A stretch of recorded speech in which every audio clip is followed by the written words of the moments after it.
Thank you for the introduction, and good morning, everyone. It is morning here in London, just morning here. So I hope you can hear me all right. Nod your head there, Liz, if you can hear me and it's coming through. Absolutely, all loud and clear. Thanks, Jace. Good. It feels very Eurovision, actually, from here. So London calling to Melbourne calling. Here we are. So look, What are I'd the like to votes of the London jury? Sorry. Not quite. See you at the end of this presentation. But I'd like to start by also acknowledging the traditional custodians of the land. Although I'm not there physically with you, we are convening on traditional land, and also to pay my respects to elders past, present and emerging. So look, it's a really timely conference that you're having here with Mainstreet today. I think there's a conversation happening in cities and towns right across the globe at the moment. What are we doing post-pandemic? How are we facing down the big sort of economic challenges, but also some of the social and environmental challenges that we're all facing as well. And I'm going to talk to you in a bit of detail in the 20 minutes I've got on business improvement districts, which are not quite in Australia yet. But what I'd like to do is just ask the audience, although I can't see you, I'm reliably informed that Liz will be able to tell me, but who in the audience has actually been involved in business improvement district bids, either directly or indirectly, or had some experience perhaps from other parts of the world where they're operating? Show of hands. Show of hands. Okay, not that many. So we've got, I can literally count 1, 2, 3. That's it. 3 hands. Wow. Okay, good to know the audience. So let me give you the 2-minute 101 to bids. And I have to say, it's really impressive you have the Mayor and also the Minister with you join today on this really important conversation. I have to say, the benefit of bids, the benefit of this model coming together is really bringing the public and the private sector together for various towns and cities and main streets, or high streets, as we like to say here in the UK. So look, bids have been around for almost 50 years, business improvement districts. It's non-for-profit entities. There's around 2,000 across the globe. So they really have taken off in other parts and other sort of regions. They started off in North America. Canada actually was the first, and right through sort of USA. And it was really a response in the 70s to a lot of the environmental issues of the downtown, effectively. So some of the issues around social degradation, of sort of the environmental issues of safety and security, a flight of a lot of residents moving out from city centres in those decades, and a lot of businesses weren't able to succeed with retail or hospitality. So it was really businesses coming together to organise themselves in a really good form of governance, and effectively levy an investment, raising through property owners and occupiers to improve and enhance their downtown and their high streets. So they started off in the USA. They moved across to Europe and the UK about 20 years ago, and they do need enabling legislation to come to different parts of the world. They've been existing in South Africa for some time, from the 90s. And I was involved about 10 years ago in Singapore when they first started looking at business improvement districts there. So it's slowly making its way to the APAC region. New Zealand is ahead of us. They're operating in New Zealand. They have been now for about 7 or 8 years.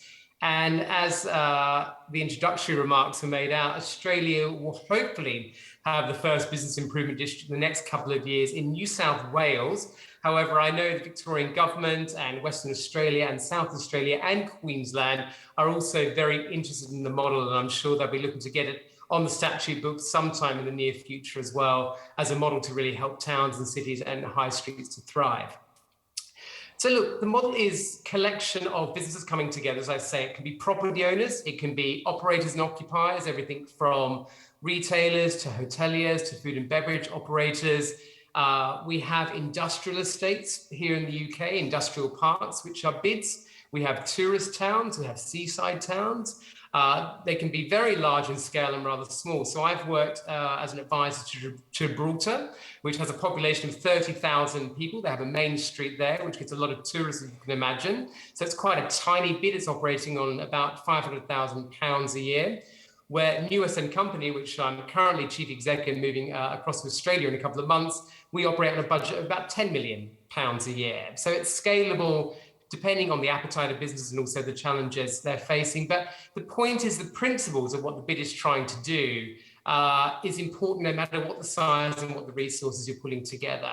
And I think what's very interesting in the UK, as we think about bids and the evolution that's happened in London particularly, but also the other bids across the United Kingdom, is initially 20 years ago, the big issues were around green and safe, and actually a lot of out-of-town shopping centres people were driving to. The rise of the malls in the UK was taking a lot of customers away from our high streets and town centres. So it really was a sort of operational marketing response in the initial period.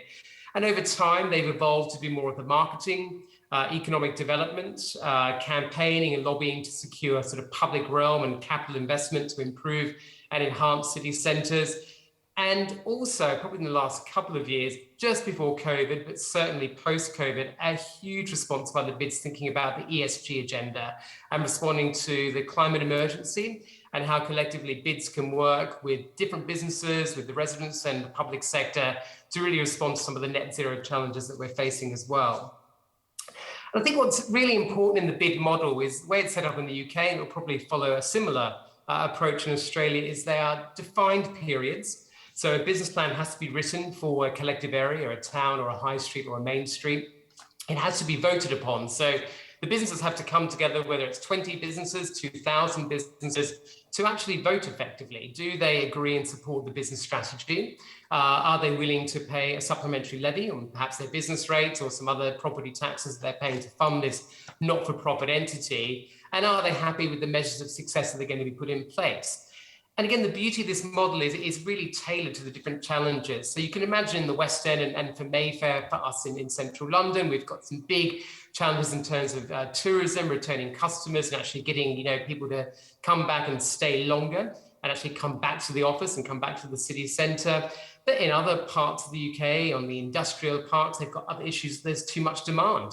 They've got too much traffic in their neighbourhoods. It's having an impact on the community that live in the areas as well. So some of their challenges are more environmental.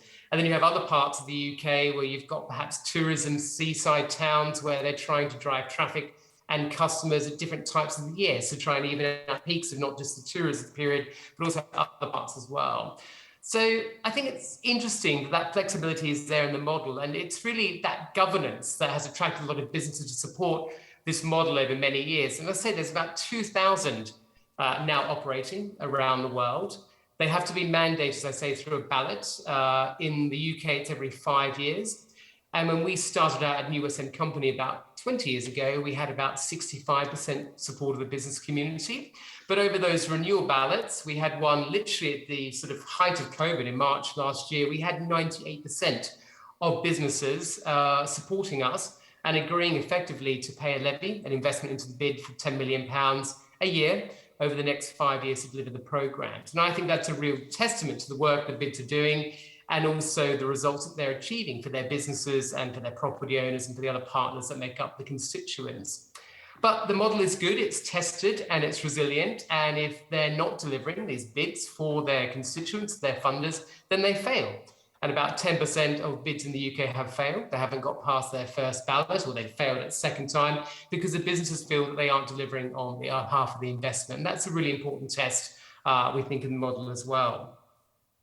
So New West End Company, it's been an interesting journey the last few years in terms of what the bid's been up to. I'd say our programme of activities really split into three core areas, and the customer is at the heart of what we're trying to achieve. So you can imagine in the West End, which is the best bit of the Monopoly board, so Bond Street, Oxford Street and Regent Street, we have incredible brands there, from the world's sort of luxury brands right through to sort of high street fashion, to small independent coffee shops, right through to five-star Michelin hotels such as Claridge's, to a number of theatres in the area and performance spaces, leisure venues, 12 leading hotels.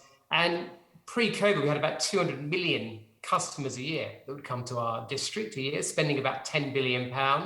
Obviously, that was decimated through COVID, and we're trying desperately hard to get our customers back. And I have to say, in the last couple of months, we're back to around 25% off our 2019 footfall, but our sales are back to 2019 levels. And I'll come on to how we measure that and how we're measuring sales and footfall. But one of the core aspects of the bid is the customer experience, the customer service of the bid area. So we deliver a range of programs on the customer experience, from additional security above and beyond what the public sector provides, the police or the local authority. We provide cleansing above and beyond, again, the local authority to enhance it. We provide customer services in terms of wayfinding and signage, which is funded by the private sector. And by the way, these aren't necessarily right for all the main streets and all the towns and all the cities through Australia or across the world, but it's certainly what our businesses wanted us to invest and put that additional investment into the West End and Mayfair over the years. And probably about 2/3 of the levy investment actually is on the customer experience in terms of how they sort of move around the area and how we attract them to the West End. And part of that is also the marketing. So the various events and initiatives, from the Christmas lights to the seasonal activations to the digital and always on channels to the PR campaigns to drive awareness of the brands that are in the area and try and drive customers. So a large chunk of what we do is looked at through the lens of the customer and the end user. Second big part of our investment is the campaigning on behalf of our businesses. So what's quite unique about bids is it's not campaigning for one sector. So it's not just retail, it's not just the hospitality sector, it's not just the small businesses, the SMEs that operate there, it's not the leisure or the gym or the fitness sector. You're advocating for a place, a district, a street, a precinct, a city centre. So you touch on a number of sector challenges across different sectors, property owners, occupiers of different sectors. But really, you're advocating often with the local authority, not to the local authority, at different levels of government to try and secure sort of resources or legislative change to enhance the area. So some of the areas that we've been campaigning on over 20 years that USN companies been operating, we, at a local level with our local council, we've campaigned hard for investment in public realm, into street sort of wayfinding, in activation, in green spaces. And we've often come with the private sector with investment to match the public sector to enhance. We've lobbied at sort of the London level, if you like, so perhaps the state level in Australia, for things like major transport infrastructure, improvements to our tourism promotion of our city, London, around the world, in terms of resources and supporting different key markets. And then on a national level, although we're representing central London, we join a lot of our bid colleagues across the country and some of the big national issues facing retail, leisure and the property owners. So things like the property taxes in the UK, issues around post-Brexit for us, making sure that we have a really resilient and competitive visa system.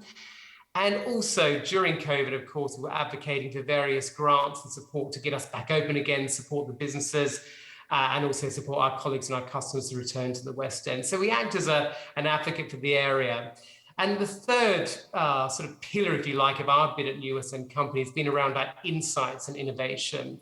And this is a really important part of the bid model. And I think without the data and the insights, it's highly subjective what's happening in your district, in your precinct. It's through the lens often of the loudest voice, the biggest business operator there, perhaps the residents in the community, perhaps the local authority that has one perspective because they're measuring it differently to how the businesses are measuring their commercial success, and what they feel is important for a town, a city or a main street can be very different from what's important driving the commercial success or the community success of a precinct or a main street as well. So we've invested quite significantly in the last 5 years on our insights and data to really take the subjectivity out of policy decisions, to really understand what our customers are doing when they come to the West End, to understand perhaps where there's opportunities in the future of new brands to enter there, where we may have opportunities for new markets or new customers as well. So we invest about £1 million a year. It's quite sizable. It's a big chunk, 10% of our budget. And we track things like footfall. So we have about 50 cameras right across the West End that understand where customers are coming to the area, how they move around the West End and Mayfair, which shops, restaurants, hotels they're visiting. We also work with PwC on a really sophisticated data insights program that we have over 100 brands, everything from Louis Vuitton to Chanel to the local corner coffee shop, to the hotels, to Transport for London, giving us data in terms of how much customers are spending in the area. We can get really granular to understand, is there over-indexing on high street fashion, luxury fashion, watches and jewelry, food and beverage. And then we also delve into a lot of future forecasting. So we have access to the next 6 months of hotel data coming to London. We have airline data in terms of where our source markets may be coming from. We have public transport data nationally. So what's happening on the forward bookings for railways and public transport. And by the way, only 1% of our customers actually come to the West End and Mayfair on private vehicle, which I know is probably very different to how main streets and high streets in Australia in particular, but also around the world. It's very sort of driven by the car, but actually we're heavily reliant on public transport to get our customers in and walking and cycling as well into the centre of London. So we're able to track operationally what's happening, and that's been hugely valuable for our members, because obviously our members and our businesses can understand what's happening in their own business, but they want to know what's happening in their category set, what's happening in their street, what's happening in the wider West End. And we've been able to provide this data as the bid in real time, pre-COVID, obviously, but during COVID, we could understand what was happening, and certainly post-COVID coming out, the recovery day by day to see how we were recovering through that period. So it's used by our members every single day in terms of accessing that data. It's used for our property owners in a slightly different way, which is more strategically understanding what the mix of the area is. Perhaps where you've got segments, so we do something called advanced analytics, where we can see, well, there's a customer that goes to these 2 or 3 brands, but they're also going to this type of operator. Is there a missed opportunity here? Is there a brand or a type of operator we should have in the precinct that actually could drive more customer demand? So it's used by the property owners to look at their asset management strategies. It's used by the agents when they're looking to lease buildings and trying to attract various types of occupiers, commercial, retail, leisure, hospitality, using our data to make the business case.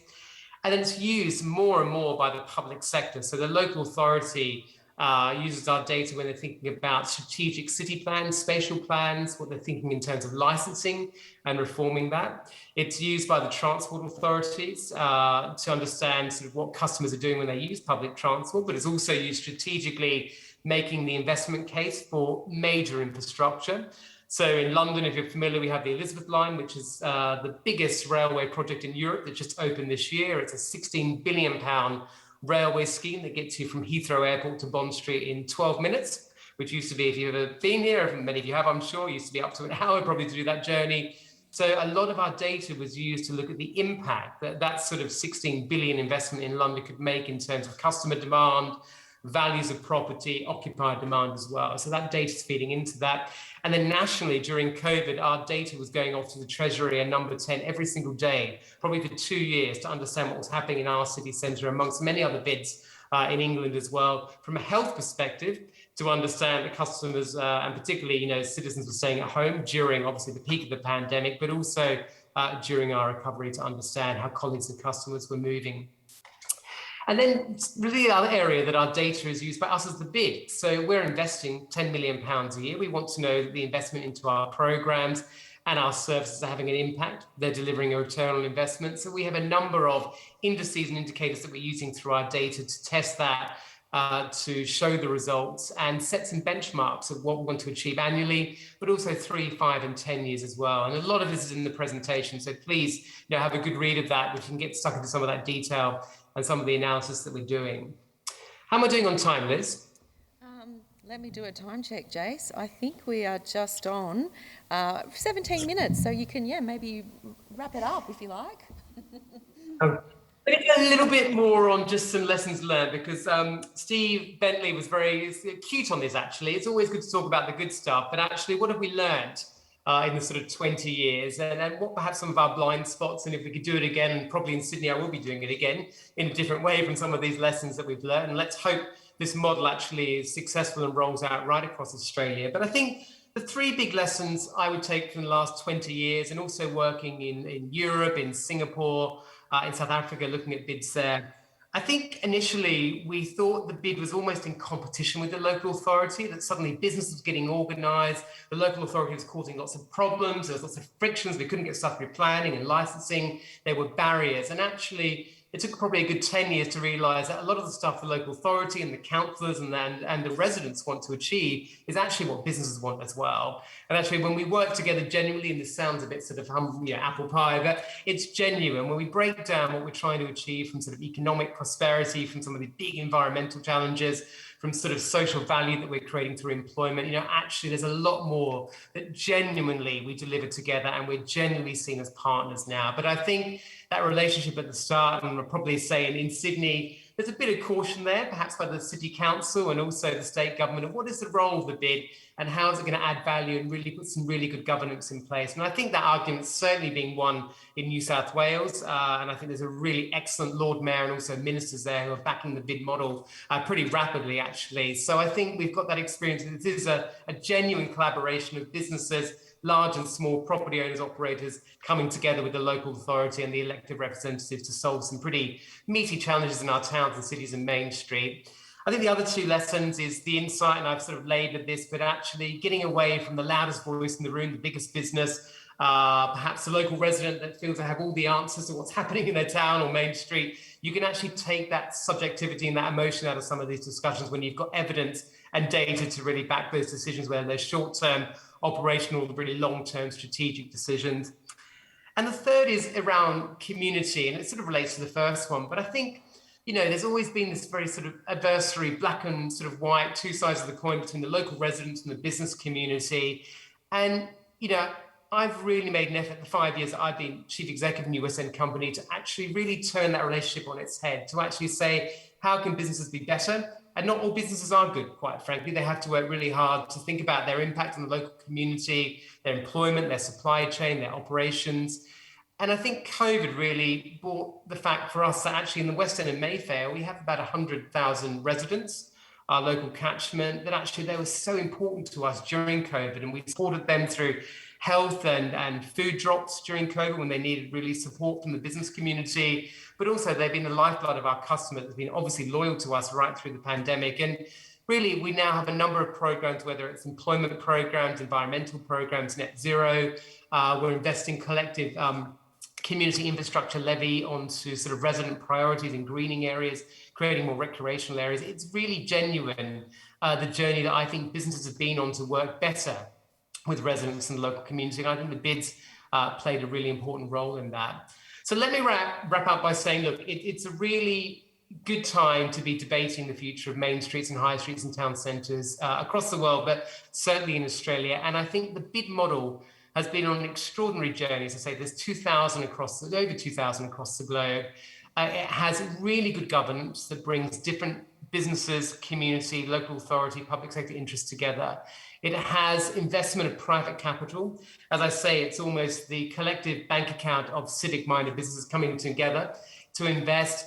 And I think they've proven to get really strong results, both short and long term. So I really hope the bid model will take off, not just in New South Wales and Sydney. You know, had to be the first, but I know Melbourne, and certainly the Lord Mayor of Melbourne is very keen to get it there as well. But I hope it won't just be the big city centres around Australia. I hope towns, smaller high streets, main streets, coastal towns, industrial estates, the thing that we've seen happening right across Europe and North America will also take off. And probably it's a good time to define what bids are for this decade and this next sort of 50 years that we're going into, and probably a time for sort of bids 2.0, as I like to sort of refer to it now. And hopefully we can be pioneering for bids 2.0 in Australia, starting off in the Sydney waterfront. So I'll pause there, Liz, and very happy to take some questions from the audience.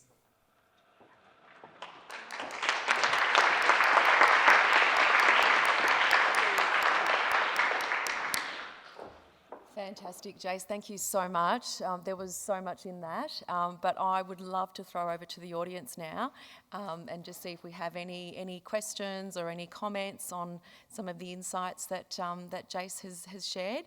We've got a microphone and with Georgina roving around, so if I could please see a show of a hand up. We have one in the back there, Georgie. Question and thank you. An opportunity to comment, because I think when you first started talking, like I would assume quite a few in the room, I sat there thinking, oh, we do that. We've got a traders association. It's a levied organisation. It operates with good governance and in conjunction with councils. But as you explained it, obviously what you're suggesting is a much broader opportunity for bringing together more stakeholders.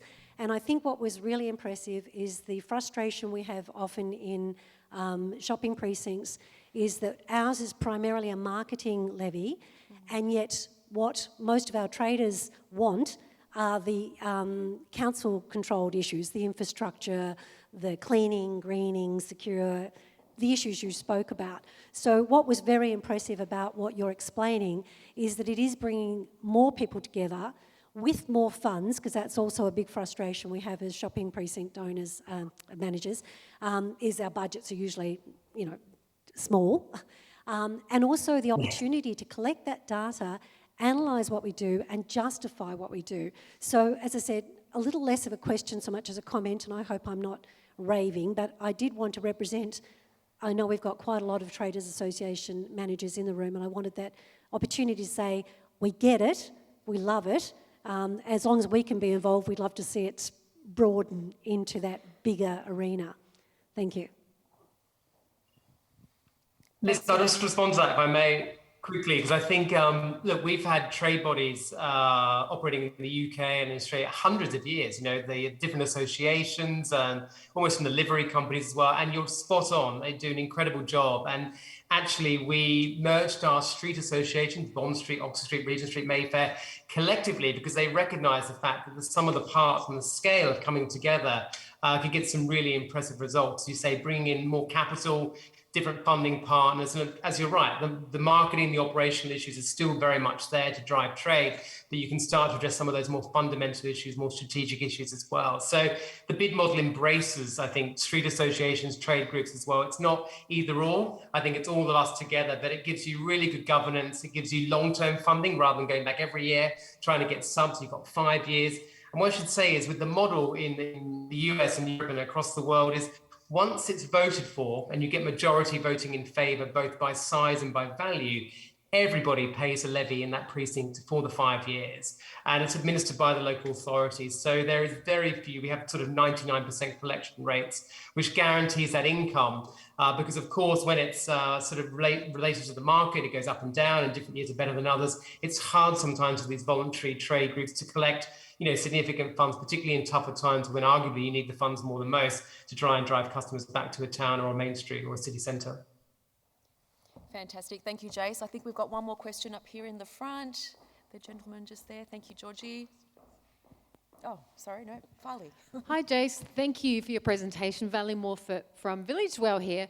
My question of you, could you expand on the role that your bid has in driving the experience economy in your area, of course?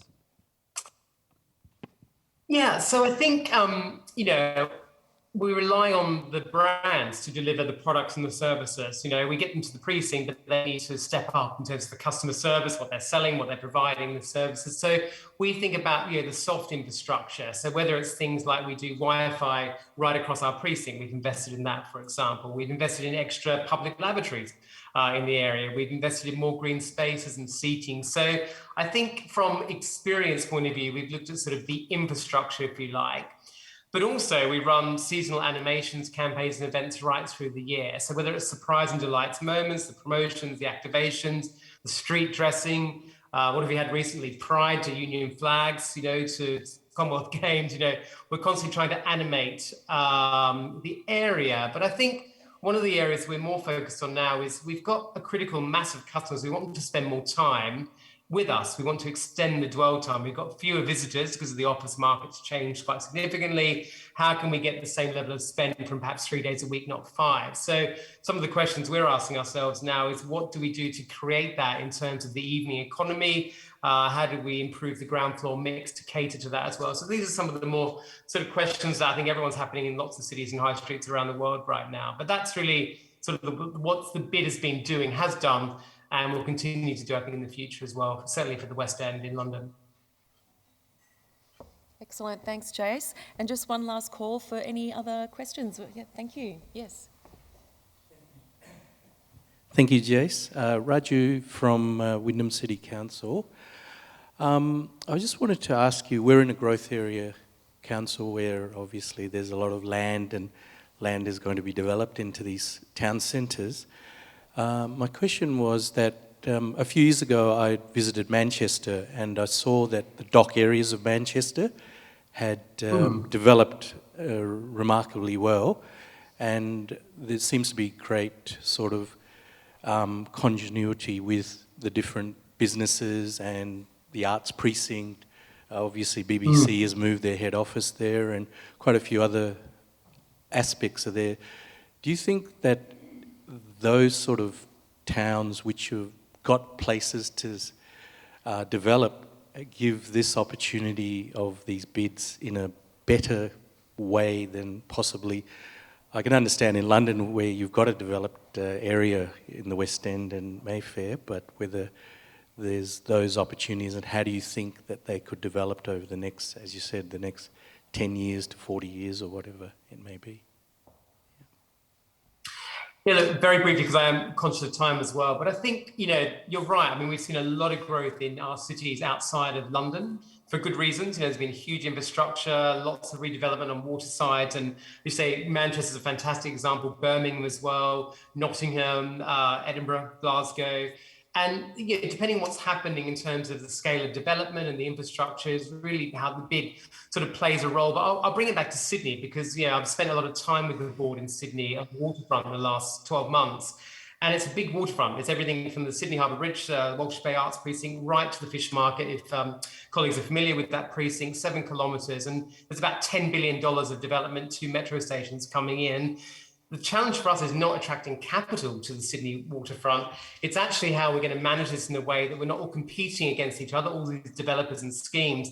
And also we start to think about colleagues and customers and visitors moving across the entire waterfront, because at the moment it's hugely challenging to navigate that. People don't necessarily walk from Walsh Bay to the seafood market. It's very difficult to link the waterfront to the CBD of Sydney, although it's sort of 5 minutes, as colleagues will know. So again, I go back to that point. The beauty of the model is the bid can sort of play a role and add that additional value and bring that private sector sort of robustness to different cities and towns, depending on where they are in their life cycle of development, of infrastructure, of what's happening in planning policy. And another example, I'm working in Perth on King Street, which is a beautiful heritage street, about 10 buildings there, 150 years old, sort of Victorian pieces, and they're trying desperately to get back sort of the sort of luxury heritage and art brands that used to locate there. So again, the bid's playing a very different role in Perth and King Street than what I'll be doing in Sydney on the waterfront. So the great thing, as I say, about the model is it's scalable, but what you need is legislation,